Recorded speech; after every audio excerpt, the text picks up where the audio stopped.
for people who are going into college or going for master, right? Don't just look into say, wow, this career is going to make you a lot of money. So I decided I want to study that subject. Forget about those. Pursuing your dream, the subject that you like the most, right? But interesting that the best thing you learn is learn the skill to learn. Getting the information is very easy. Converting the knowledge is a little bit tricky. Streaming the knowledge into a meaningful technique requires more personal skill. Those things AI will not able to help you. So I recommend for those young people. Welcome everyone to a new chapter of the Crazy Mile podcast. Today is in English. And we are in Shanghai, in China, and we are with Samson Chan. Thank you for being here today with us. For introducing him a little bit, he's a great entrepreneur. He has 20 years of retail experience here in China. He was based a lot of years in California, and he's the founder of OCEA Hub. Thank you for being here with us. Yeah, my pleasure, definitely. Wonderful. Thank you. So we're doing this lap around the world interviewing founders, and this one is really interesting because Samson is doing something for the community, right? And I think we should start here. We were talking about you were working in real estate for 20 years in California, and something happened that made you see that you have to do something for the community. No, I think we should start there. Yeah, thank you. Can you walk us through? Yep, it's amazing. Of course, I in both California and Hong Kong, we add up with like 20 years, right? But think about you've been working so hard and put so much effort. But wait, can you do something and figure out? Wow, back in Asia, it's growing at that time, right? So, is there any way that we could tap into understanding another part of the world? Other than just still living in California, so very stable at that time. So I decided, let's do it. If I don't do it, by the time I'm 45, I haven't done this. I missed that. I missed the chance of going to Asia at that time, right? So I decided, wow, let's do it. And of course, I planned a lot of things. I was a civil engineer, so I'm an engineer based. You also got to be well planned. So I decided, well, let's move to Hong Kong first. So that's how I started with the Asia adventure of starting up a business, doing investment in real estate, development, brokerage, advisory, investment banking, and decided, wow, Shanghai is an even better place, let's do it. And then my wife and I just decided, let's go up there. So it's about like 10, 15 years already. Now we're in Shanghai, and we see all the growth in Shanghai. Of course, everyone was able to see from the multimedia and able to see Shanghai, what's going on today, So welcome you guys in Shanghai too. Shanghai is amazing. We have been here for 3 days and we're amazed. We're astonished. And not only about the place and all the buildings, but about the possibilities and how big it is and how it's increasing. But let's go back to the moment you decided to come here, because it was the 90s. You were in California. Yeah. It was always sunny. You can be at the beach anytime. And you decided to come back here in order to create something for your roots. How important is that for you? How important was that to put your stone? Yeah, like giving back to the community. Right. Thank you. Yeah, of course. The decision of moving from California to Asia, right? Of course, and then you want to be successful. Late 20s and early 30s, right? You want to be successful. Of course, you work your heart up, butts off, and then try to any possible deal you want to make. And then as you grow, right? I'm thinking about, wow, I got the luxury of them as a Chinese. I was able to travel around the world, work in somewhere anywhere. But I'm thinking about how I end up getting there. Oh, if I trace back, remember my parents, remember my ancestor. I start to remember. Oh yes, my great grandparents. They were born in Fujian and then moved to Indonesia when they were like young, right? Early 1900, right? That's how it got developed. So wow, what an adventure, Of course, people at that time do it for their own living, right? But for me, is wow. Since I see all the growth in China right now, so at that time, think about, wow, is there any way, my knowledge, my experience? I'm pretty sure everyone would do the same thing for their home country, right? So once they got educated, experience all that. So at that time, when I was 30 years old, I'm thinking about let's go back to Asia. That's when I started off, go to Asia and went to Shanghai and start our own career. It was, I wouldn't say very successful, but I'm okay. I'm very doing well, and particularly throughout all this year, even in the States, right? I have very good my bosses. They were so nice to me and taught me a lot and taught me the value, integrity. So when I moved to Hong Kong, I met a lot of good people. I think that's nice people around the world. And if you're sincere enough, they support you, they help you. So about 10 years ago, so I'm thinking about, well, it's my turn now, you know. Of course, I've been working hard, and I was a little bit sick at that time in 2010, and then I went recovery. I went to surgery, chemo, recover, and figure about, well, life is not just taking from the world, okay? Wow, life should be, if you have the capability, can you give it out to help the next generation? So I end up creating OCEA Hub, help wanting the people around the world could be get connected with either China and the rest of the world to do business, inspiring the young startup people. So in 2014, I set up OCEA, building the center, building the incubation, and helping young people around the world. And if they want to come to Shanghai, and we help them get connected, build the credibility in AI technology, any retail, design. So I mean, a lot of people come to this hub. That's what we call OCEA Hub. So I'm happy. Thank you. What would you say is the biggest takeaway from creating a big community? Very importantly is, I think, not just I heard the different people's stories. I also able to, most of the people have done 90% right. You know? So I want to avoid their 10% wrong. Okay. So very importantly, I want to expect the 10% wrong. So by avoiding the 10% wrong, they're able to mitigate the failure. Okay. So definitely. Yeah. What do you think is the main advantage to create something here in China that any other country doesn't have?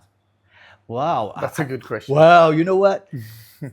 We see that the China speed, what we call China speed is when China built railway, when China built construction, I mean, everyone around the world now, you just not just listen to it, but you can actually see it from video, from someone broadcasting like you guys. It's like, wow, the speed is amazing. So the execution ability in Asia, in China, is way more fast.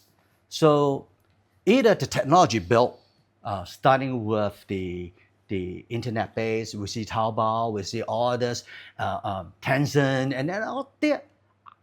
Even 20 years ago, they were just, who are they? Right? But think about now, they're one of the biggest IT firm and providing global shopping experience or buying things around the world, you know, and then the big cloud around the world. I think this is something that China, I think, is ready, and I want to be part of them to help people around the world who come to Shanghai to come to expand their business career in Asia, and Shanghai and Hong Kong, both places definitely in that providing a fast speed, which is for young entrepreneur, they're saving a lot of time. Instead of going into one country, trying to expand another place, and they will be taking so much longer to build a relationship, everything is slow.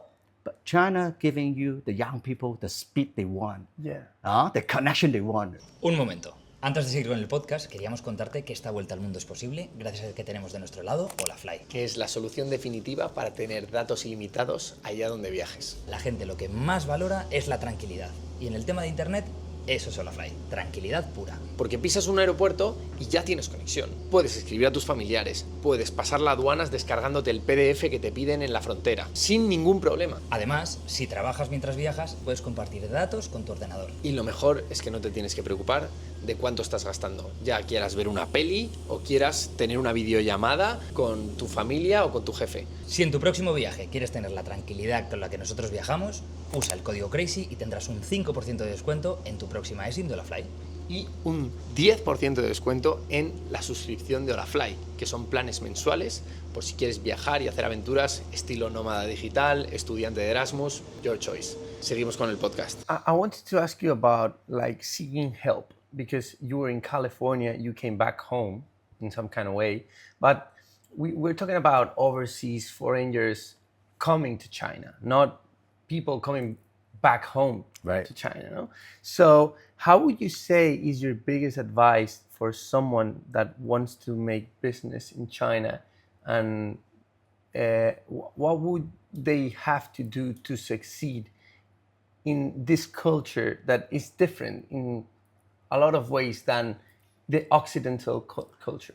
Well, one thing is, I think there may be quite a lot of myth. People are understanding there's so many hidden culture in China, but in fact, it's not.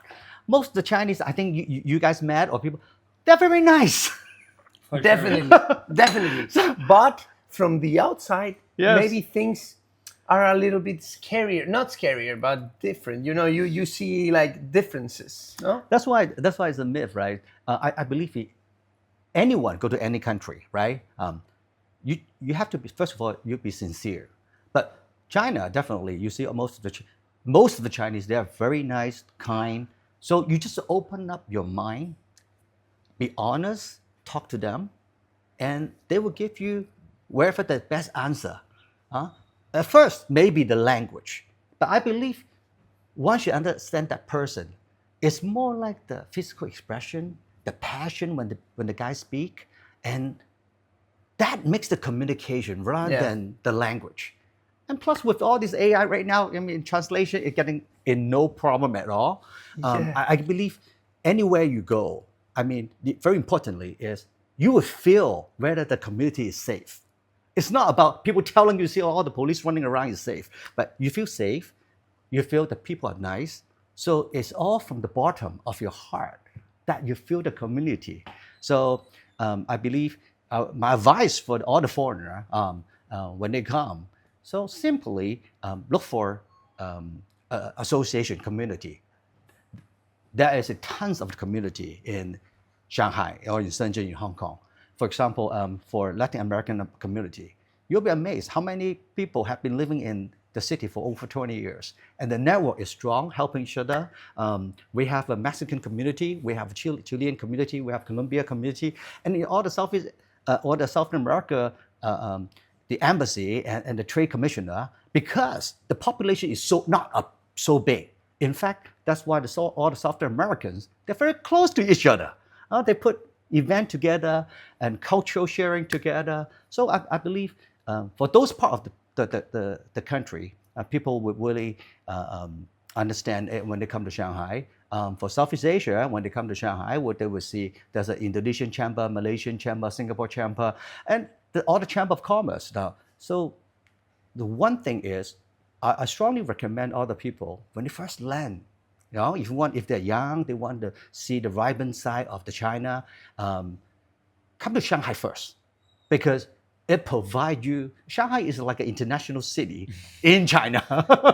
It's a good place to introduce you, no? Right. It's good to start off, and then you got more help too, because people very diversified, and people, a lot of kind people who've been doing successfully. Like they want to help. They want to help the young people to build their design, build a career, build a dream, expanding the business in China, starting from Shanghai.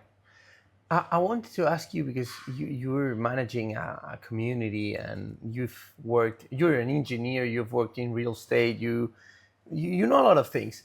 How would you recommend someone to find their specific knowledge or their advantage against other people to succeed with the right now world opportunities. Like maybe it would be AI or maybe it would be real estate. But Definitely. how would you advise those people to seek their purpose? Well, of course, we believe, right? We all receive different education background.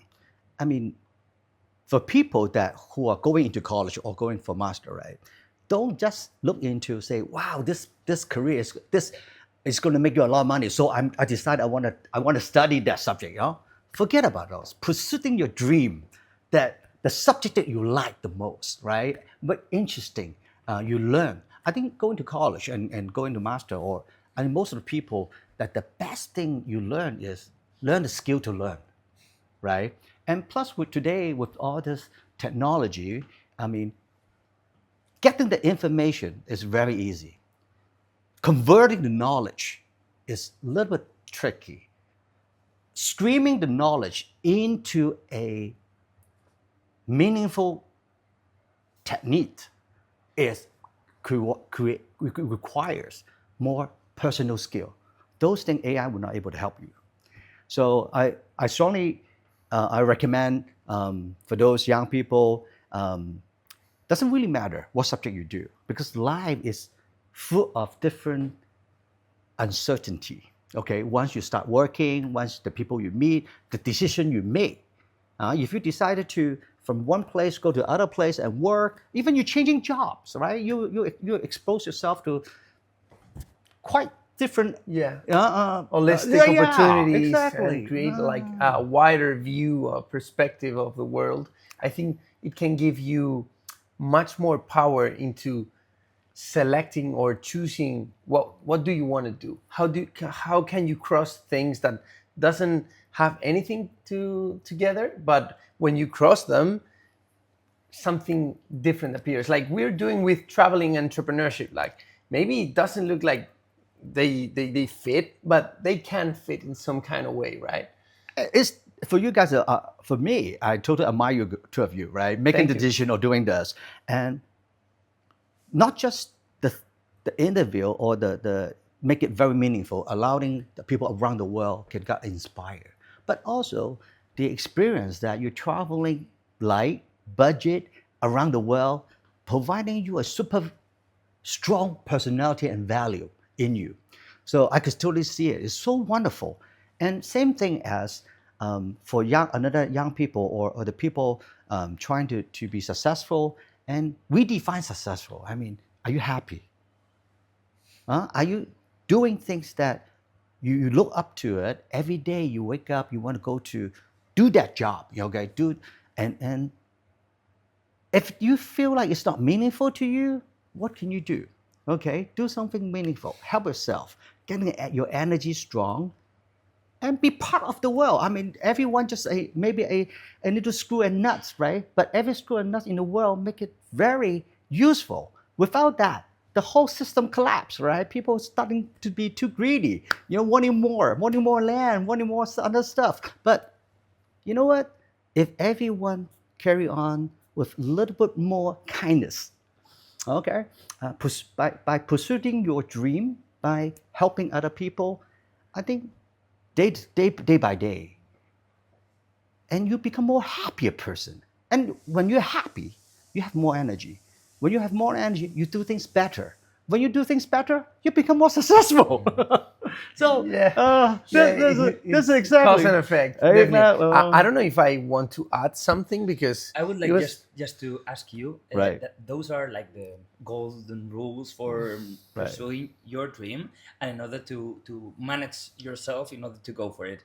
How do you convince, inspire other people to help you pursue your dream? Thank you. How have you done it? Thank you.